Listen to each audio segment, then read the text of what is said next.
Let's move on to Sunday, December 5th, 1 p.m. Eastern. Tampa Bay Buccaneers, 8-3, 3-3 on the road at Atlanta Falcons, 5-6, 1-4 at home. Sorry, Falcons. Apologize there.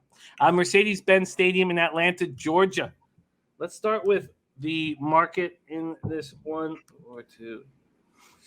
Sunday. I have figured out how to fix the issues I've had with the site that is not refreshing the market moves, and that is to use a different site. And that is what I plan to do here. Probably this is the last day of using the site that I've been on. But Tampa Bay opening up at -10. There are 10.5s, and they are mostly gone. What we have right now is an 11 here. Buccaneers 11-point favorites. Let me see if that.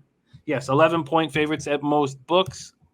And the total in this spot sitting at 50 or 50.5, depending on where you shop. When we go to the cash flow in this game, we have 3,253 tickets in. 69% of the tickets on the Buccaneers, 76% of the cash on the Buccaneers. 67% of tickets on the over, just 33% of cash on that over. Interesting. Let's get after it. Bucs coming off a big 38-31 road win at Indy. Brady was 25-34 for 226 yards, a touchdown, and a pick. Gronkowski caught 7 passes for 123 yards. Fournette ran 17 times for 100 yards, 3 touchdowns. Caught 7 passes for 31 yards. It was excellent. Shaq Barrett had 8 tackles, 2 sacks, 1 a strip sack that he recovered. As a team, they had 3 sacks, 7 quarterback hits. Antoine Winfield and Pierre Desir both had interceptions. Devin White played and was dealing with injuries, and so he was listed as questionable with a quad injury. And so he got hurt during the game. Listed as questionable with a quad injury. Got hurt in the game with a hip injury. So a quad and a hip, but they're saying it's his thigh that is the issue. He will be limited to practice all week, but they expect him to go Sunday. Starting cornerback Jamel Dean did not return after injuring his right shoulder in the first quarter. There doesn't appear to be any structural damage in Dean's shoulder, and they expect him to play. A wide receiver, Jalen Darden, entered concussion protocol. Wide receiver, Antonio Brown, and guard Ali Marpet, both inactive and listed as questionable this week. Atlanta comes in off a 21-14 win at Jacksonville. Falcons managed in the 2 previous games just a field goal. Just horrifying losses to Dallas and New England. Turned the ball over 7 times. Failed to score a touchdown in consecutive games for the first time since 1987. And I don't know if this was a bounce back. 19 of 29, Matt Ryan was for 190 yards, touchdown, interception. Cordell Patterson looked excellent. Ran 16 times for a career high, 108 yards, 2 touchdowns, caught 2 passes for 27 yards. Russell Gage caught 6 passes for 62 yards and a touchdown. So 149 yards on the ground. That's the most Atlanta's had since October of 2020. The defense looked better than in previous weeks, but I mean, the lowly Jags offense played a part in that. 1 sack, 6 quarterback hits. Deron Harmon had an interception. Cornerback Kendall Sheffield, linebacker Deion Jones, defensive end Jonathan Bullard, all inactive. List is questionable this week. And Calvin Ridley is not coming back anytime soon. He's certainly not coming back this week. Here we go. Bebsie. Buccaneers, Falcons. Take it away. Well, I mean, my first inclination is to take the Bucs. The Falcons first half here. It's only plus 4.5. Again, the way that Tampa Bay has played on the road, especially in the first half. I mean, again, I don't think they deserve to win last weekend. If you watched the game, you saw there was some questionable calls that extended some drives, and there's also some bad turnovers from the Colts, some uncharacteristic second half turnovers.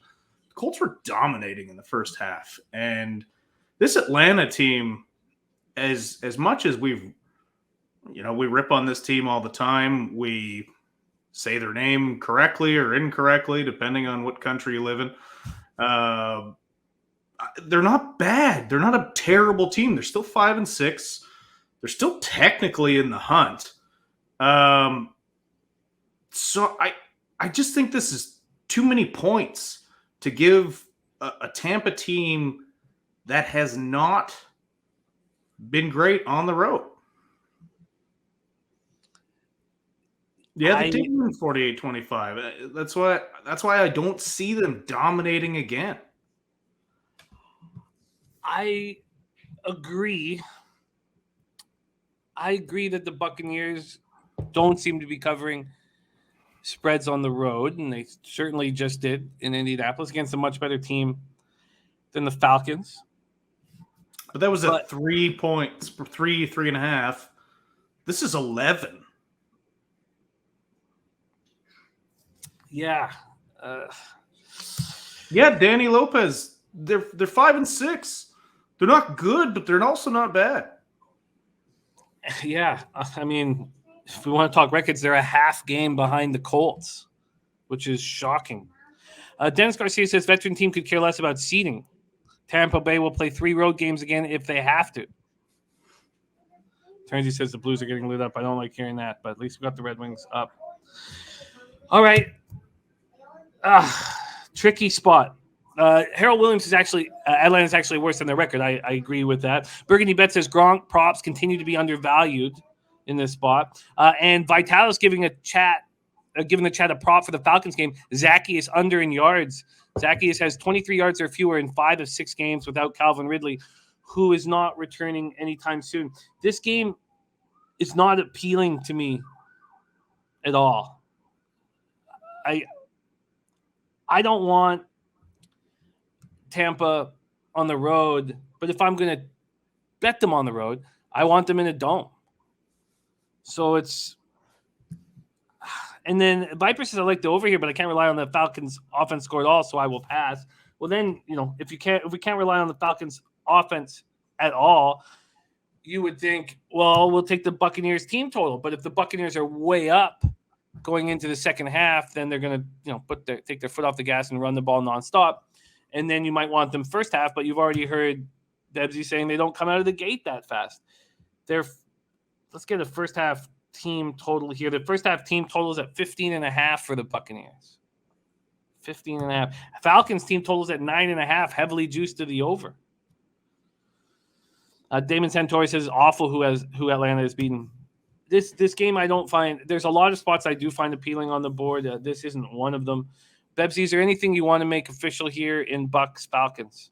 I'm going to put a question mark beside this because I want to look at this a little more closely, but I am leaning back in Atlanta here.